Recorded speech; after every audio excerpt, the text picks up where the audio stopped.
Fala aí, galera, tudo tranquilo? Hoje vamos dar sequência à nossa série Cartas à Igreja, onde temos estudado as epístolas em ordem cronológica, não somente para enriquecer o nosso conhecimento histórico, contextual, do que a igreja estava passando, mas porque essas palavras ainda são válidas para a igreja no dia de hoje. São orientações da vontade do Pai acerca da igreja mesmo contemporânea, e se nos atentamos à sua palavra, então caminharemos na sua vontade. Cada um de nós devemos zelar por caminhar na vontade do Senhor, e se cada cristão fizer isso, então o coletivo dos discípulos, que é a igreja, vai estar vivendo também segundo a vontade daquele que nos chamou. Hoje vamos mergulhar na Epístola aos Gálatas.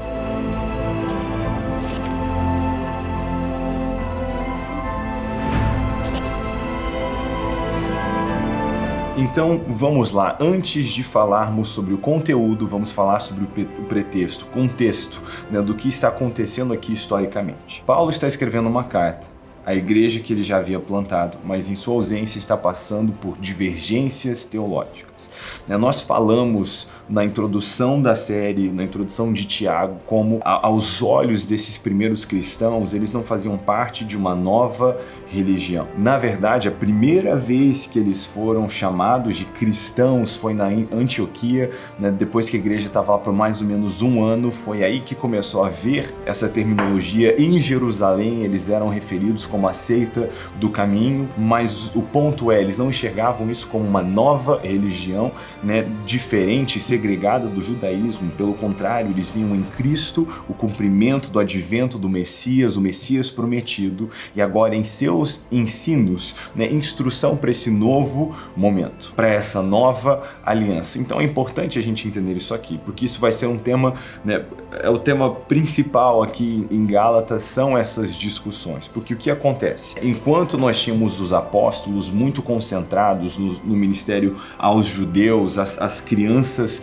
de Israel, Paulo ele vem comissionado por Jesus com o apostolado aos gentios. O que ele explica com muita clareza, nós vamos ver, já era a vontade do Pai. Ele resgata a promessa a Abraão, mostrando que desde o Velho Testamento o Senhor já tinha tornado claro esse mistério, de que através de Abraão, essa promessa, que um dia traria Israel à tona, o Senhor abençoaria todas as famílias na terra. Desde o Velho Testamento, aquilo já estava na palavra, a vontade de Deus já estava ali, diante deles. E Paulo vem entendendo o cumprimento disso. Agora, a mensagem de Paulo era um pouco difícil para os judeus tradicionais, porque haviam ritos milenares que Paulo vem trazendo aquilo como um símbolo para algo que deve acontecer no coração, a circuncisão do coração, não sendo necessário na carne para os gentios. Agora, na ausência de Paulo, alguns judeus que estão insistindo nessas práticas estão exigindo isso dos gentios. E aí começa essa grande discussão do qual deve ser o comportamento desses gentios na nova aliança. Durante esse período houve esse grande debate para alinhar, trazer esse alinhamento doutrinário. Dito isso, vamos mergulhar em Gálatas no capítulo 1. Paulo, apóstolo, não da parte de homens, nem por meio de homem algum, mas por Jesus Cristo e por Deus Pai, que o ressuscitou dentre os mortos, e todos os irmãos que estão comigo, as igrejas da Galácia. Graça a vós e paz da parte de Deus, nosso Pai, e do Senhor Jesus Cristo, que se entregou a si mesmo pelos nossos pecados, para nos livrar deste mundo mau, segundo a vontade de nosso Deus e Pai, a quem seja glória para todo sempre. Amém. Já nessa primeira epístola, em ordem cronológica de Paulo, isso aqui foi mais ou menos entre o ano 49 e 50, é surpreendente para mim a quantidade de teologia nas saudações dele. O oi dele já tem uma profundidade teológica que dava para fazer um vídeo só nessas introduções, mas vamos lá, algumas coisas importantes. Eu amo o jeito que ele, já na introdução, na saudação, fala sobre Cristo ter se entregado pelos nossos pecados para nos livrar desse mundo mau. Isso fala tanto da redenção, que nos redime do pecado passado, mas também do interesse de Cristo de nos redimir, de nos restaurar, de nos transformar em novas criaturas, nos livrando desse mundo mau. Vemos em João 17 a oração de Jesus que ele não desejava que seus discípulos fossem tirados do mundo, mas protegidos do mundo. Então, como agentes de transformação e restauração, nós vamos transformando esse mundo com uma nova cultura, sendo nós mesmos os primeiros a não nos conformarmos a esse padrão e trazendo essa restauração de um viver no espírito que mesmo agora é parcial, mas um dia, com a ressurreição dos mortos, é um comportamento que vai se instalar de uma maneira diferente. É um tema que nós vamos ver mais para frente em Gálatas também. No versículo 6, ele continua defendendo o seu apostolado, né? E Paulo faz isso porque muitos daqueles judeus que estão tendo dificuldades com esses novos ensinos, podemos assim dizer, ou nova revelação de velhos ensinos, talvez, é um jeito melhor, né, de trazer isso. Paulo não está trazendo necessariamente algo novo, mas a explicação de algo velho à luz, né, de sua experiência com Jesus e a nova aliança. Mas a autoridade de Paulo está sendo questionada de certa forma, então ele vem lembrar como ele acabou nessa posição. Então no versículo 6 ele diz: eu estou admirado que estejais vos desviando tão depressa daquele que vos chamou pela graça de Cristo para outro evangelho, que de fato não é outro evangelho, senão que há alguns que vos perturbam e querem perverter o evangelho de Cristo. Então, de novo, né, não tem outro evangelho, não tem um evangelho diferente. O evangelho é um só, é aquele que nos foi anunciado e entregue por Cristo Jesus, com a intenção de reproduzirmos isso a todos os povos. Mas ainda que nós mesmos ou um anjo do céu vos pregue um evangelho diferente do que já vos pregamos, seja maldito. Conforme disse antes e digo outra vez, se alguém vos pregar um evangelho diferente daquele que já recebeste, seja maldito. Então isso aqui é extraordinário. Mesmo se um anjo, né, aparecer pregando algo diferente do evangelho que nos foi entregue, e você conhece uma ou duas religiões que começaram com a mensagem diferente de um anjo, né, que seja maldito. Deus, ele não se contradiz, ele não vai contradizer a sua palavra, ele não vai contradizer as escrituras. Então, mesmo se tivesse uma experiência muito louca de um anjo aparecer e pregar algo diferente do evangelho que nos foi entregue, que seja anátema, que seja maldito, isso não procede da parte do Senhor. E se isso vale para os anjos até que aparecem pregando, isso vale também para os homens e pregadores que você encontra na internet. Não deixe que preguem para você um evangelho diferente daquele que é o evangelho de Cristo. Pois será que eu procuro agora o favor dos homens ou o favor de Deus? Será que procuro agradar a homens? Se estivesse ainda agradando a homens, eu não seria servo de Cristo. Então, a mensagem está gerando desconforto, mas Paulo vem lembrar que ele não está aqui para agradar homens. Ele está aqui para fazer a vontade de Deus, e o chamado de Paulo nesse apostolado aos gentios veio da parte de Cristo de maneira clara. Motivo pelo qual eu e você temos muito, né, gratidão, e vamos falar um pouco mais sobre isso historicamente. Mas ele continua dizendo no versículo 11: mas irmãos, quero que saibais que o evangelho por mim anunciado não se baseia nos homens, não se baseia em tradição humana, porque não o recebi de homem algum, nem me foi ensinado, mas o recebi por revelação de Jesus Cristo, por uma revelação de Jesus Cristo. Versículo 13: pois já ouvistes como era o meu procedimento no judaísmo, como eu perseguia violentamente a igreja de Deus, tentando destruí-la, e no judaísmo eu ultrapassava muitos da minha idade entre o meu povo, sendo extremamente zeloso das tradições de meus antepassados. Aqui que vem o interessante, né, de Paulo sendo comissionado aos gentios, porque Paulo era um fariseu, né? Ele era um judeu extremamente zeloso para com as tradições judaicas. Então, ele mesmo, pelo zelo que tinha, ele perseguia a igreja. Vemos isso, né, mais tarde, descrevendo aos Filipenses, falando quanto ao zelo, eu era perseguidor da igreja, porque ele pensava que, né, esses cristãos, essas pessoas do caminho, esses que criam em Jesus, estavam, né, afrontando o judaísmo. Então, ele perseguia essas pessoas, até ter o seu encontro com Cristo Jesus, ser alinhado na sua teologia e agora fazendo parte. Então, ele traz essa perspectiva, dizendo: eu mesmo fui criado nesse contexto e não quero ir contra, né, esse contexto que eu cresci. Então, Paulo não está vendo uma nova religião, ele está vendo, né, a revelação de Jesus fazendo sentido de todas essas tradições.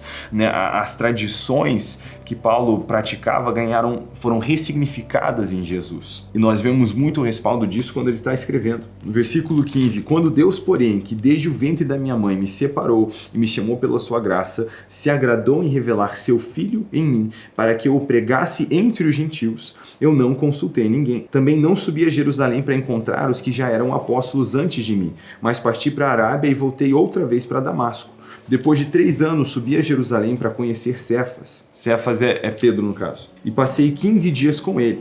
mas não vi nenhum dos outros apóstolos a não ser Tiago, irmão do Senhor. Sobre tudo isso que vos escrevo, declaro diante de Deus que não estou mentindo. Depois fui para as regiões da Síria e da Cilícia. Eu não era conhecido pessoalmente pelas igrejas de Cristo na Judéia, apenas tinha ouvido dizer: aquele que nos perseguia agora prega a fé que antes tentava destruir, o que é um grande testemunho por si só, e glorificavam a Deus por minha causa. Quando um perseguidor da igreja se converte, a igreja celebra a Deus por causa disso. Deveria ser o nosso desejo que os perseguidores da igreja tornassem seus corações a Cristo. Algo para se pensar. O N.T. Wright faz um comentário interessante sobre Paulo. Diz que ele é um perseguidor zeloso e um apóstolo zeloso também.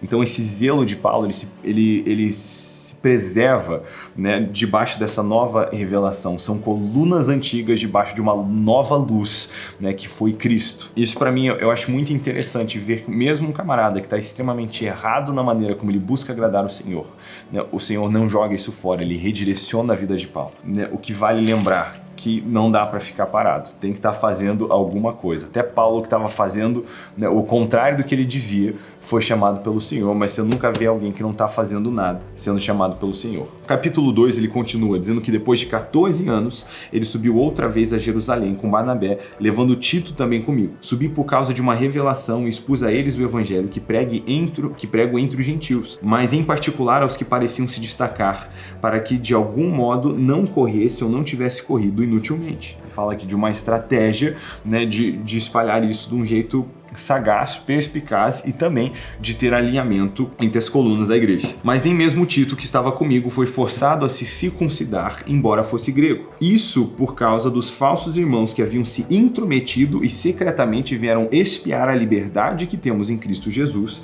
para nos escravizar. Mas nem por um momento cedemos ou nos submetemos a eles, para que a verdade do evangelho permanecesse convosco. E aqueles que pareciam ser importantes, ainda que tenham sido no passado, isso não importa, pois Deus não considera a aparência humana. Esses que pareciam ser importantes nada me acrescentaram. Pelo contrário, viram que o evangelho da incircuncisão me havia sido confiado, assim como a Pedro o evangelho da circuncisão. Pois aquele que agiu por meio de Pedro para o apostolado da circuncisão também agiu por meu intermédio para o apostolado aos gentios. E quando reconheceram a graça que me havia sido dada, Tiago, Pedro e João, considerados colunas, estenderam a mão direita da comunhão a mim e a Barnabé para que fôssemos aos gentios, e eles a circuncisão, e nos recomendaram somente que nos lembrássemos dos pobres, o que também procurei fazer com cuidado.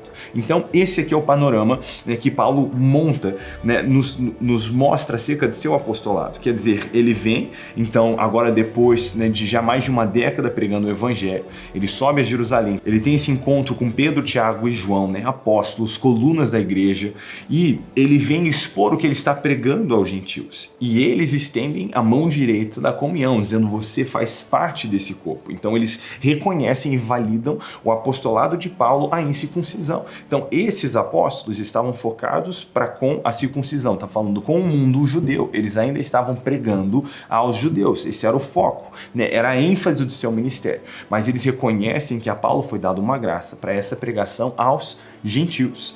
Então, olhando para Atos, você vê Pedro entendendo isso com muita clareza quando ele é chamado pelo Senhor para pregar a Cornélio e toda, né, a sua família. Ele diz: agora eu entendi. Acho até importante lermos essa passagem para entender biblicamente o que era, né, o ministério aos gentios, como isso vem da parte de Cristo, algo que ele comissionou seus discípulos a fazer. Simplesmente, né, se lembrando de Mateus 28, eles orientam a ir até os confins da terra. Em Mateus 24 diz que o evangelho do reino seria pregado a todos os povos. Voltando lá atrás para a promessa de Abraão, diz que através dele o Senhor abençoaria todas as famílias da terra.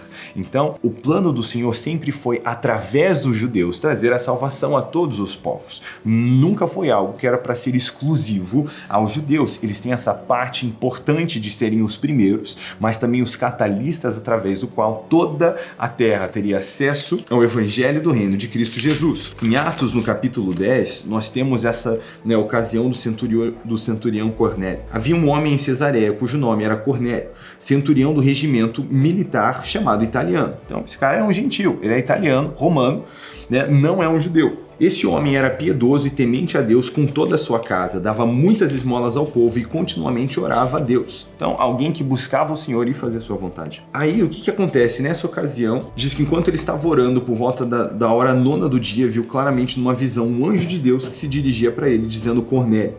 Fitando nele os olhos e atemorizado, ele perguntou: O que é, Senhor?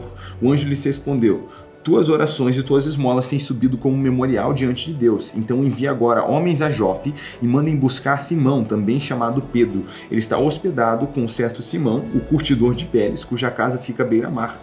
Ele dirá para você o que deves fazer.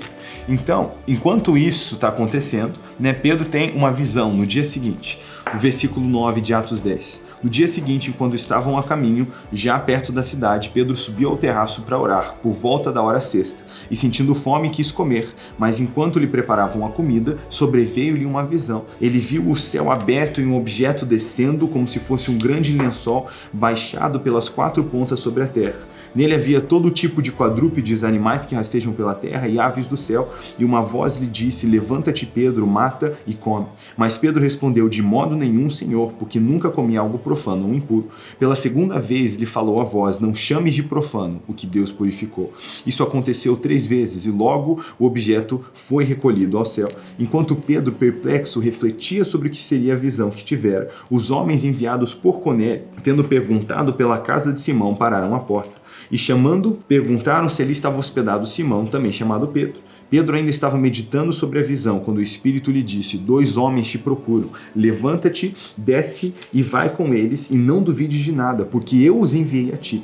Então Pedro desceu ao encontro deles e disse: Sou eu a quem procurais, por que viestes? Eles responderam: O centurião Cornélio, homem justo e temente a Deus, que tem bom testemunho de toda a nação judaica, foi avisado por um santo anjo para te chamar à sua casa e ouvir as tuas palavras. Pedro então os convidou a entrar e os hospedou. Então no dia seguinte, Pedro parte com eles, conversa com eles, e ele já foi advertido pelo próprio Senhor que Deus mesmo os enviou, é Deus que está provocando isso tudo. Pedro tem essa visão de não considerar profano o que Deus purificou. Isso diz tanto acerca de alimentos, o que eram cerimonialmente profanos no passado, como a perspectiva dos gentios, para não considerar profano o que Deus estava purificando, integrando agora nessa nova aliança. Então, tomando a palavra agora na casa de Cornélio, ele diz: Na verdade, reconheço que Deus não trata as pessoas com base em preferências, mas em qualquer nação, aquele que o teme e pratica o que é justo lhe é aceitável. Ele enviou a palavra aos israelitas, anunciando o evangelho da paz por meio de Jesus Cristo. Este é o Senhor de todos. Essa palavra, vós bem sabeis, foi proclamada por toda a Judéia, começando pela Galileia, depois do batismo que João pregou, e diz a respeito a Jesus de Nazaré, como Deus o ungiu com o Espírito Santo e com poder. Ele andou por toda parte fazendo bem, curando todos os oprimidos pelo diabo, porque Deus era com ele. E somos testemunhas de tudo quanto ele fez, tanto na terra dos judeus como em Jerusalém. Mas eles o mataram, pendurando no madeiro. Deus o ressuscitou ao 3º dia e lhe concedeu que se manifestasse não a todo o povo, mas as testemunhas predeterminadas por Deus. Isso fala acerca dos 40 dias após a sua ressurreição que Jesus passou com seus discípulos. Ele nos ordenou que pregássemos ao povo e testemunhássemos que por Deus ele foi constituído juiz dos vivos e dos mortos. Todos os profetas dão sobre ele testemunho que, por meio de seu nome, todo aquele que nele crê receberá o perdão dos pecados. Enquanto Pedro dizia essas coisas, o Espírito Santo desceu sobre todos os que ouviam a palavra. Os crentes que eram da circuncisão, todos os que tinham vindo com Pedro, admiraram-se que o dom do Espírito Santo também fosse derramado sobre os gentios, porque os ouviram falar em línguas e engrandecer a Deus. Então Pedro disse: será que alguém lhes pode recusar água para que não sejam batizados? Este que, como nós, também receberam o Espírito Santo, e ordenou que fossem batizados em nome de Jesus Cristo. Então lhes suplicaram que ficassem com eles alguns dias. O livro de Atos vai tratar muito sobre isso, agora o evangelho sendo pregado aos gentios, mas nós precisamos entender esse panorama claro, de que o desejo de Deus sempre foi incluir os gentios nessa família, esse evangelho que agora começou a ser anunciado pelos judeus. Então, essa era a obra linda do Senhor, e ele vai pregando e fala sobre esse mistério, né? Mas eles olham os gentios sendo batizados no Espírito Santo e dizem, né, a gente pode negar que eles estão recebendo, né, o que nós recebemos. Vemos em outra ocasião ainda gentios de outra cidade aparecendo, já falando em línguas, tendo sido batizado no Espírito Santo, e esse tema se torna claro.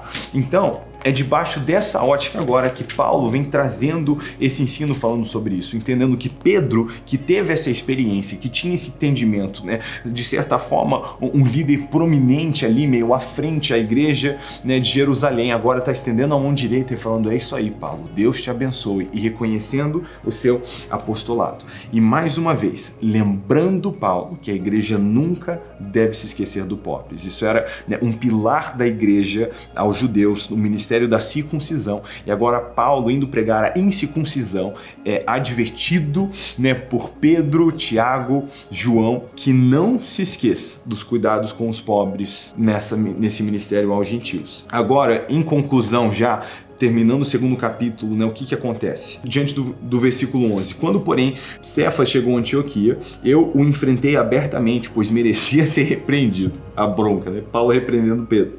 Porque antes de chegarem alguns da parte de Tiago, ele estava comendo com os gentios, até pela experiência que nós lemos em Atos. Mas quando eles chegaram, Cefas foi se retirando e se separando deles, por temer os que eram da circuncisão.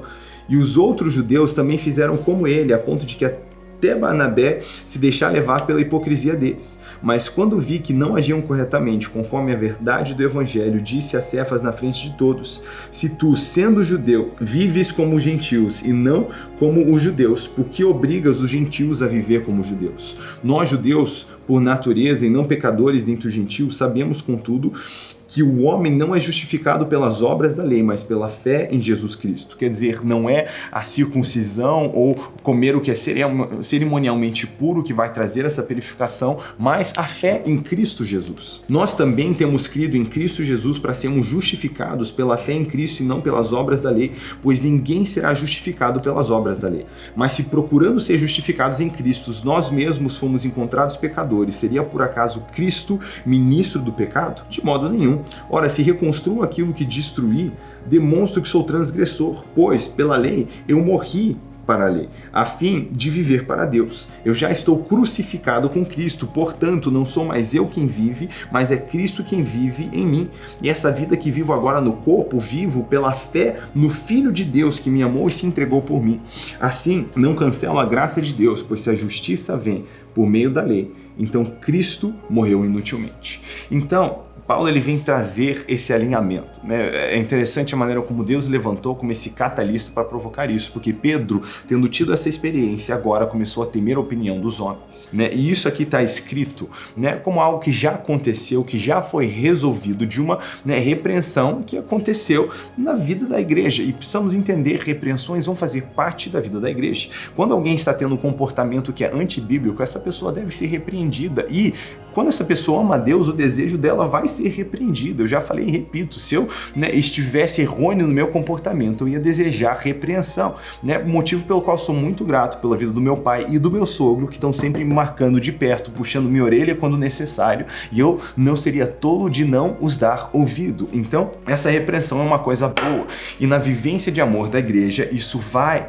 acontecer e vai ser necessário. Paulo muito nos ensina acerca de viver em amor, e ele mesmo não era hipócrita, mas praticava o que pregava. Então, né, vemos como isso era importante, porque essa exclusão dos gentios na hora de comer, esse menosprezar daqueles que não eram da circuncisão, estava limitando e atrapalhando, né, no cumprimento da grande comissão, o que os apóstolos não podiam fazer de maneira nenhuma. Então, é mais ou menos esse o contexto de Gálatas e o conteúdo dos 2 primeiros capítulos, onde Paulo vem explicando, né, já trazendo história e contexto para evitar essa rachadura, essa divergência teológica que está acontecendo entre os da circuncisão e os da incircuncisão. Dito isso, esse episódio é um pouquinho mais longo, mas o meu desejo é que eu pudesse falar sobre isso na mesa com você, que a gente estivesse tomando um cafezinho, mas infelizmente eu não posso fazer isso com todos vocês. Um dia teremos uma mesa,